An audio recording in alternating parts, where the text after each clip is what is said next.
to my channel. Well, I'm going to talk about something that I have some experience with, and that is electrostatic shock, which can be, amplified into an electromagnetic pulse. Now, this is not intended to scare anyone or frighten anyone or get anyone to buy a certain product or anything like that. It's just that I worked in electronics when I was in the military and civilian life, and I understand the principle of electricity. So, with electronics, there's such a thing known as an electromagnetic pulse, or an EMP. And what that does is, in the air, the electricity is, the potential is so high that anything that has a wire or conducts any electricity of any kind of sort will pick up a charge, even without a battery in it or anything else, It'll pick up a charge and it'll fry any computer you've got in there unless it's protected against that. And most things like flashlights use light-emitting diodes, which have a computer in it. And if you start thinking about the things that use a computer, you're not going to be able to, if something hits, there was something called the Carrington event that happened in the 1800s. And what it was is a solar flare, solar maximum or whatever, they call it coronal mass ejection, or CME, happened. And it happened to be facing the United States when it happened, because it all depends on which way the Earth is facing when this pulse, this electromagnetic pulse, hits us. And telegraph wires and everything, equipment, everything fried, caught on fire. And that's primitive stuff, that's just bare wires and stuff. But it can happen also with an airburst nuclear weapon up in the sky. All it takes is one or two, and you can knock out anything that's unprotected. Anything that has a circuit in it, or electronics, radios, television, pacemakers, sorry. It's not been tested against stuff like that nowadays, so I don't know, but there's a lot of stuff that we depend on that's electronics. So I'm not super worried about it, I know all this stuff, and I haven't built one, but there's something you can build. It's called a Faraday cage. And all it is it can be as simple as a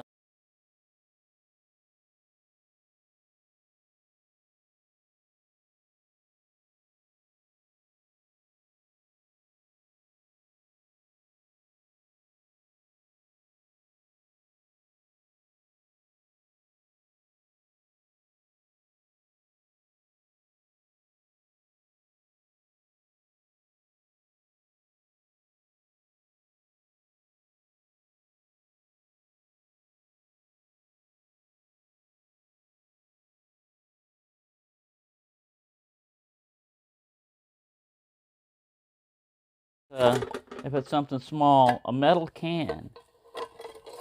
And all you do is you insulate the inside. Now, this I don't completely understand, because when I worked in electronics, this is called an ESD bag. And this is the way you would receive any parts that were sensitive to electrostatic shock. Because whether you know it or not, without you even feeling a spark, you can carry enough potential in your fingertip to fry some electronics, like transistors and semiconductors and computer chips and stuff like that. So people that work on this usually have a wrist strap or a foot strap or something, and a mat and everything else, and they're grounded. And the reason why you're grounded is electricity will always take the path of least resistance, all right?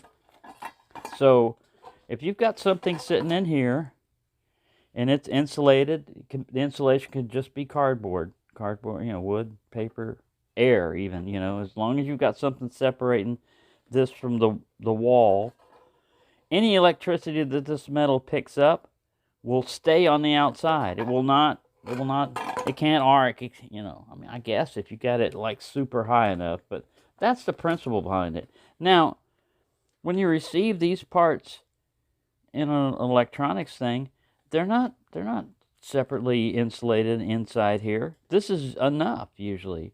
And if you think about it, anything that's metal, aluminum foil, you could just wrap your gear in aluminum foil, take the batteries out, put it, insulate it somehow with something non-conductive, paper, plastic, or whatever, and then that's it. Insulate it first, put some insulating material up next against what you want to protect, and then wrap it in aluminum foil. And if you want to be extra safe, you can put that in another metal can, like a trash can or an ammo can. Now, ammo cans, there's a bunch of videos on that, how to make an ammo can into an ESD can and all that stuff. I just like to say that Faraday cages don't have to be solid wall airtight. I mean, we had Faraday cages we covered the entire electromagnetic spectrum. I'd like to say what I worked on. And we had Faraday cages that looked like it wouldn't stop a mosquito. It had, I don't know, maybe that big of holes all the way through it, all the way around it. And the thing was grounded. And here's the thing about electricity. Like I said, it takes a path of least resistance, something that you might be able to relate to. I had a metal ladder, and there was a light pole where the power's coming directly off the transformer up there, going into this light pole. There was no circuit breaker. There was a circuit breaker, but I didn't trip it. I don't know what the hell was wrong with me. I didn't kick the circuit breaker on it. But I had two people down on the bottom of this ladder holding the ladder to make it steady. Because, it was just a ladder and I'm going up against a pole, and those things can tip. So two people were holding this ladder. I go up there, there's a wire nut. I untwist one. The first one was like a ground. It wasn't carrying any voltage or anything. But the next one was live, and it was like 110, maybe 120 volts or whatever. And it zapped the crap out of me. And I'm up in the air, like 15, 20 feet. I don't know, it was a pretty tall pole. I didn't fall or anything, and I let go. It didn't stick me to it. But the people that were holding the ladder didn't feel anything, and they had their hands around a metal ladder, bare hands. So,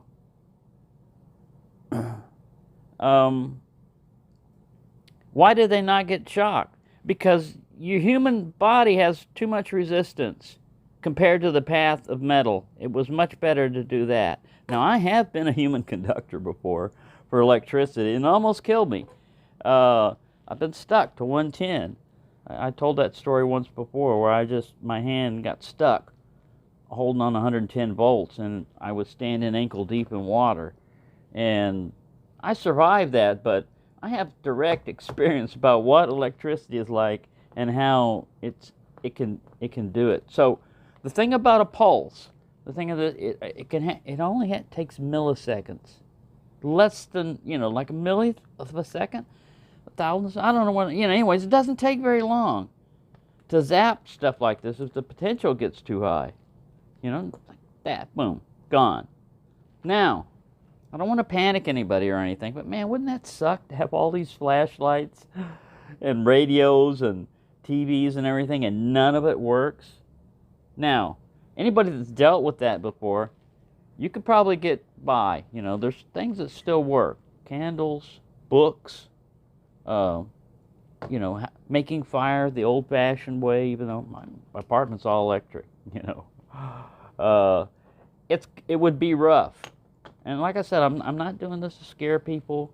I'm not, it's not a clickbait thing or anything like that. But what I'm going to try to do is I'm going to try to make a Faraday cage out of an ammo can later on. And one of the ways people test it is you put a cell phone in there and you try to call it. And other people have said, well, that's not accurate because it doesn't cover all the frequencies and blah, blah, blah. I mean, it's good enough. It's a good enough test to kind of like get an idea. A good Faraday cage already built and ready-made, a lot of times it's a microwave. But it's designed for that frequency, in the gigahertz range. And an EMP is going to cover the spectrum. It's going to be on all of them, And that that might not be a good enough if it was you know, a big enough one that happens. But anyway, there's enough crap to worry about in the world and everything else. But the thing about preparedness or whatever is, you just set aside a little something. Yeah, it's not going to be perfect. Like you set aside maybe one flashlight, and spare batteries, and a solar panel, and charger. All those things could get fried. And you protect it.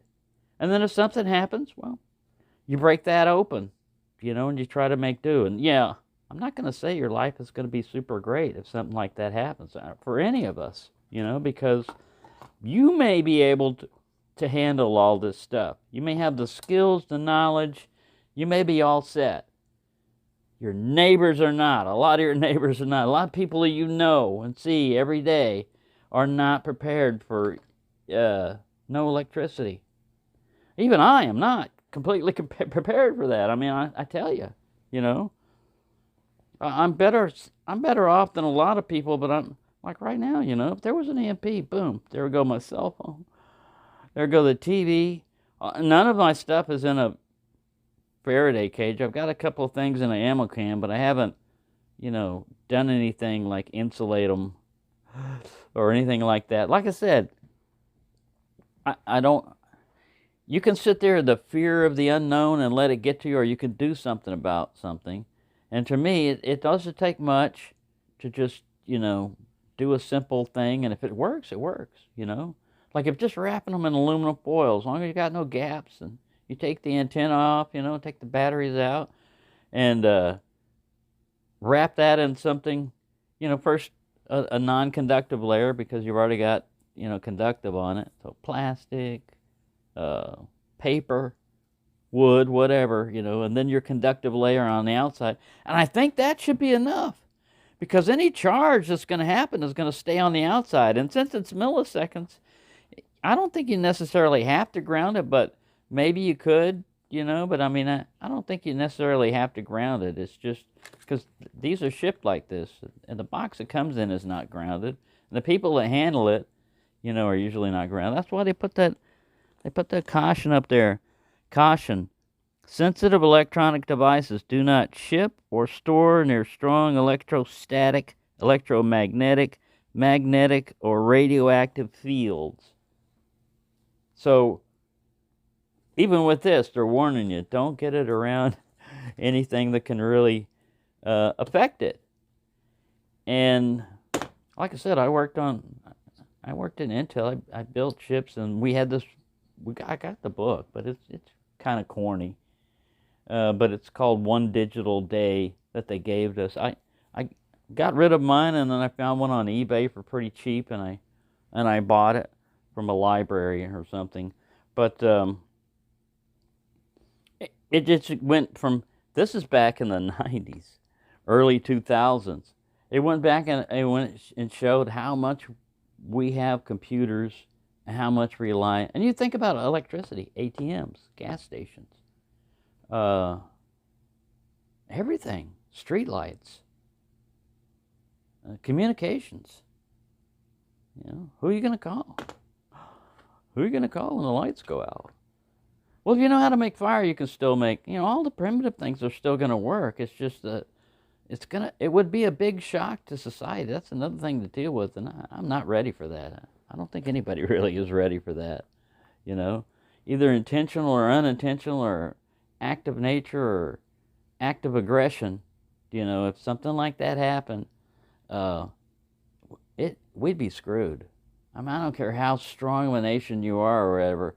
A lot of our jets and stuff like that, since the 70s at least, I know, we've been working on protecting things against electromagnetic pulse. So a lot of the equipment, if it's hardened against it, out in space too, you get cosmic radiation and stuff like that. So a lot of the chips that went out in space were protected and hardened against that, and they work. I mean, so it's not like the boogeyman type of thing. It's not something that you can do nothing about and fear and everything. It's just a little bit of preparedness. And yeah, I'm admonishing myself for not doing any of this. And I'm going to, in a small kind of way. I want at least one flashlight. And then that comes down to, oh my God, it's just like picking one knife, as your survival knife, or one flashlight. Or, oh my God, I can't do it. So it's going to have to be more than one. But I think a good combination would be, if you can only have one flashlight, have one that's a combination, has enough battery capacity and everything else to get you by for a little while. But you're going to have some way of recharging that. And that usually requires generating electricity. And those devices need to be protected also. So, yeah, there you go. Like I said, I don't want to scare you. This is not a how-to or anything. You can look them up, how to do it on the internet. And there's some good information, there's some bad information out there. But like I said, it doesn't necessarily have to be airtight, water-sealed, whatever. It just has to have a path for the electricity to conduct, like a wire.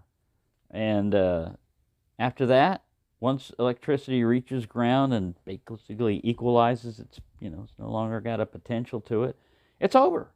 Unless another event like that happens, then you're kind of fried. Like ultimately you would have like a couple of them, like more than one container.